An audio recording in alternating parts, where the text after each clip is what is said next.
বলছেন, গোলাম আমি তোর মালিক, আমি কুল কায়নাতের মালিক, আমার সামনে দাঁড়ায়েছ, যত নম্রতা আছে, যত ভদ্রতা আছে, যত শিষ্টাচার আছে, তোর ভিতরে যা আছে সব ঢেলে দিয়ে আমার সামনে দাঁড়া।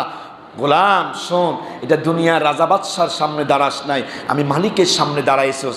নামাজের মধ্যে সেজদা দিবি, কার্পেটে দিবি, মোজাইকে দিবি, টাইলসে দিবি, কোথায় তোর সেজদা পড়বে না, আমি মালিক বললাম, আমার কুদরতি কদমে তোর সেজদাটা লেগে যাবে।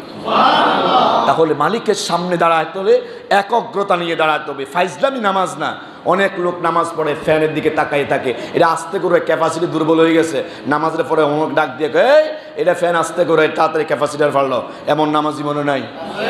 নামাজ পড়ছে, ঘড়ির দিকে তাকায় আছে, প্রথম রাকাতে কয় মিনিট কয় সেকেন্ড গেল, নামাজ পড়ে মশা এখনো গায়ে কামড় দেয় নাই, মশা মাত্র পাশে দিয়ে গেছে, হাত দিয়ে নাড়াচাড়া করতে আছে, এমন নামাজি নাই। কি লাভ?